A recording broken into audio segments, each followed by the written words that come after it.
Hey friends, welcome back to my channel. Today I have for you some Rustic Christmas DIYs. Everything is very easy to make and inexpensive. This video is also part of a collaboration with two other ladies. I'm going to talk about it in a bit. Let's start with first DIY. DIY number one. For this project, I'm going to be using this 4x6 canvas from the Dollar Tree. I took off the canvas part and I'm just using the frame. I will use these two craft sticks that are actually from Home Improvement Store. I think they're quart size. And I'm measuring diagonally where to cut for them to fit on the top of the frame. After I measured it, I just used my scissors to cut and I just sanded out with the sanding block a little bit. Next, I'm going to go ahead and take my frame and antique wax by Folk Art and I will give it one coat. I'm actually ambassador for a plaid and they send me this antique wax as well as other project, or actually other paint that I'm going to be using in this video, and you're going to see them. I can link them down in the description box. Now for these craft sticks, I'm using Martha Stewart chalk paint in a color gray. And after that, I'm going to distress them with this Rust-Oleum chalk paint in a linen white color. And the chippy brush from the Dollar Tree, of course. I distress them heavily. And after that, I'm using bamboo skewers and I measure a little bit smaller than the length of these craft sticks and I cut them out. Okay, after that, I'm going to give them one coat of this white chalk paint, as well as these two beads from the Dollar Tree. They're the smallest one, and I'm going to paint them as well in a color white. And when everything was dried, I'm using the beads to attach them on the top part of these bamboo skewers. So not the pointy end, but the other one. Okay, now I'm taking this cork from wine, and I'm going to cut out with this box cutter two circles, or actually I'm gonna cut just like this. I did not mind the writing on it. It just looked like it was it's supposed to be there. It's a piece of this skis. I'm actually making skis. Now I'm attaching these craft sticks in a cross pattern on the frame, and then I'm gonna do the same thing with these bamboo skewers that represent the part of the skis, and I'm just gonna attach them on the top of the craft sticks. And you see I used cork on the bottom. Okay, after I was done with that, I'm using these greeneries. The left one is from the Dollar Tree and the right one from Target Dollar Spot for $3. And then I am going to just assemble it and attach it on both sides of these skis. I wanted this to look festive, nice, and I wanted actually add this frosted pig, or actually these frosted pigs, to just, enhance the presence of snow, because these are skis. Okay, I'm using pine cones, very mini pine cones that I got last year on clearance after Christmas time at Hobby Lobby for 90% off. So that's the time to shop.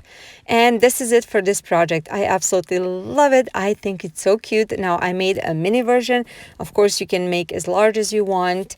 And this is what I had on hand, and I did not want to go out and buy anything extra for this. So this turned out super cute, very inexpensive, and as always, please tell me in the comments down below what do you think about this one.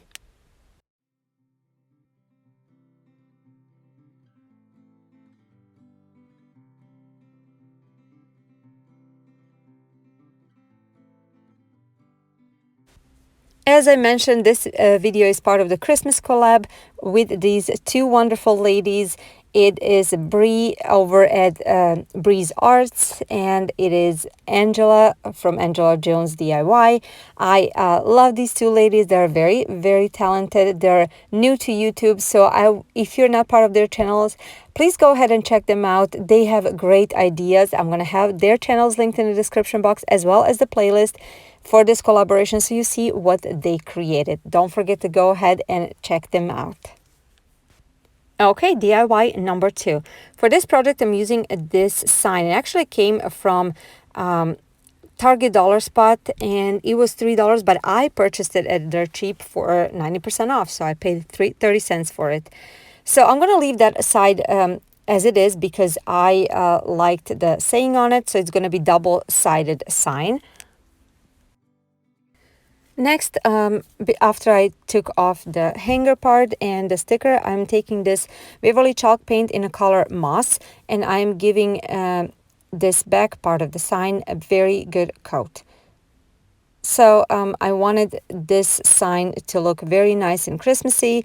I love this color for Christmas, and after it was dried, it looked a little bit darker.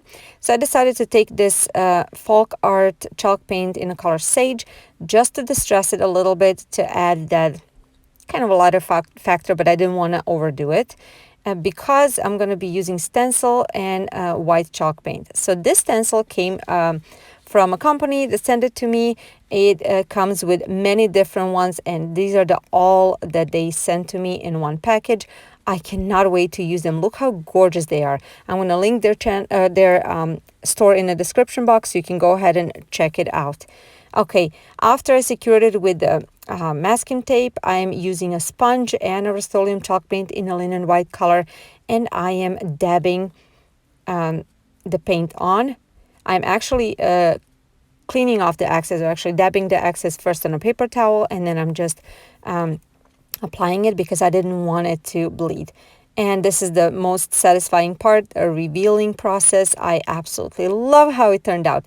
Now I'm taking sanding block from the Dollar Tree. I wanted it to look more rustic and used up, so I'm just sanding it. And first I was like, oh my gosh, the paint is coming off. But no, actually after I wiped it off, it looked perfect. So after that, I'm using this antique wax by Folk Art again, and I am just distressing the top and the bottom part edge, and a little bit on the side. Now I'm taking the same craft sticks I used on the first project, and I'm measuring the width of the frame, actually the height of the frame. I thought I'm going to use two at first, but when I cut one out, I figured I'm going to cut it in half lengthwise, and that's going to be just enough. I am going to use the same antique wax that I used earlier to give these two pieces one coat. And after they were dried, I am going to take Rust-Oleum chalk paint in a linen white color, and I will distress it a little bit with just chippy brush. And when everything was done, I'm going to attach it with a hot glue on each side of this frame. And that's going to be it for this project. Guys, I really love how this turned out. I love making signs, and this one turned out very rustic, very old, almost like it was sitting outside for a while. I love this stencil. These are very good quality stencils. I definitely recommend them. They're not expensive, and I love how this turned out. And the best part is that it is two-sided sign. I can flip it over and have it, change it as I feel. I want to hear from you guys. What do you think about this one? Tell me in the comments down below, please.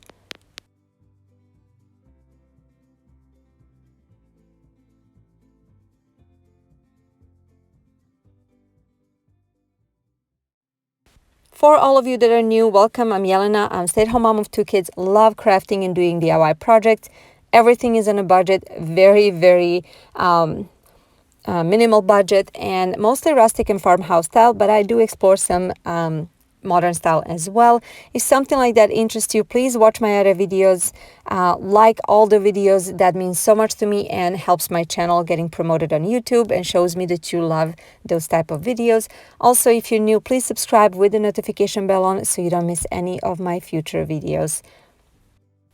Also, if you're on a social media, please come and say hi, follow me. I am on Instagram, Pinterest, and Facebook. Mostly on Instagram, that's where I post all my DIYs and some good finds for you.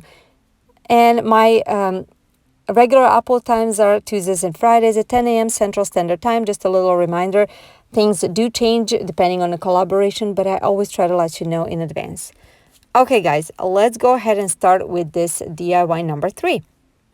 For this project, I'm using this sign that came from the Dollar Tree. It is from Easter time. I'm going to go ahead and measure out 3x4 rectangles, and I'm going to create 3 of them. After marking them, I'm going to take X-Acto knife, or actually box cutter, and I'm going to just slice it a few times, and it just snaps right off. Now I had to go ahead and first snap halfway like this, and then the rest is going. It is very easy even to use scissors, but I decided to go ahead and use box cutter. After I have all the pieces, I also created 3 smaller rectangles, as you can see over here. I'm going to sand all the edges to make it nice and smooth. Okay, so now that I have everything, I'm going to go ahead and take this Sage chalk paint by Folkart, and I'm gonna paint one of them, and I wanted the full coverage. Next, I'm gonna take this kind of a very pale pink color by Folkart. I think it's called Seashell, and I'm gonna paint the second one. Then third one is gonna be this Rust-Oleum chalk paint in a linen white color. And after I was done with those and they're all dried, I'm going to put them aside and I'm going to take those smaller rectangles. Now I decided I'm going to use only 2 of them. One will be painted with this chalk paint in a color gray by Martha Stewart, and the second one will be painted by Antique Wax with Antique Wax by Folkart. Okay, so you see me over here painting the gray one, and I'm going to go ahead and paint this other one. Okay, when all that was done, I'm going to go ahead and put it aside, and I'm going to take this large canvas 11 by 14 by Arteza and this contact paper that I had on hand, and this was actually from Amazon. I'm going to link it down below, and you see it's like my background. Now before we continue, I want to tell you something. Maybe you noticed, if you're following my channel, that I started using some gel nail polish because I wanted my nails to look nice while you guys are watching my fingers and my hands doing things. So this actually came from a company called Madame Glam. This is the second time they're sending me their batch, and I absolutely love them, guys. This is high quality, and it lasts me with doing crafts and all the housework up to 2 to 3 weeks, and I absolutely love them. This is the color that I'm using right now. I have a 30% code off for you guys of entire purchase in my description box. Make sure to check it out. Okay, so now that I covered my canvas, I'm going to go ahead and start laying these rectangles out to create kind of a present pattern. So you see over here, I'm going to have to cut out a little corner of the white one. After I have all that, I'm going to start gluing it. First, I'm gluing this pink and a gray one. They're going to be glued just like that. And then I'm taking this sage color one, and I'm going to wrap it in a raffia, or not raffia, I'm sorry, in a jute twine. It's like a, packed present. So I decided to create a little bow right over here. And after that, I'm going to go ahead and glue this present. Next, I'm gluing the white one and the brown one on top. Okay, so next I decided to go ahead and add this white cotton twine from the Dollar Tree. I created a bow, a very simple bow, just wrapped a few times around my fingers and tied it with another part of jute twine. And I decided to put it on a gray a rectangle, gray pink present, and added hot glue to secure it. And after that, I added a little pearl that came from a pick from Joann's right in the middle. Okay, so after I was done with this part, I decided to take this ribbon from the Dollar Tree and create a super simple bow, like a shoe tying bow, and put it on the third present. Now after this, I was looking and I'm like, oh, that's too many bows. So I decided to untie the one you see over here and just cut off the tails and take off the one on the left. And I decided to just add the white cotton twine and double it up and just kind of tuck it under, like glue on the side and tuck it under. And after that, I used smallest pine cones that I had, and I put both of them, or actually glued them right on the top of those two jute twines. Now, sometimes things change, you change opinion, and I think now it looks way better because me, I like simplicity, and I think this look way better. Now, this is a plastic trim that I had from who knows what over here in a house. So that's what I had, but not enough for the whole frame, so I decided to just mark it and glue top and a bottom. Now, I didn't show this in on camera. I decided to add word cutouts that says Merry Christmas. On the top left corner, they're from Target Dollar Spot for $3. and I painted the Mary in a color sage. So after that, this project is done, guys. I think it's super cute. I think it's different than anything I usually make. I love it. I think it's playful, and my kids definitely love it. And I love it. I want to hear what you guys think about this one. I want to thank everyone for being here. Give it a thumbs up if you like this video, and subscribe if you're new. Thank you, Bree and Angela, for joining me in this collaboration. Make sure to check out the description box for all the links and for the playlist link. And I hope you have a wonderful day. Bye, guys.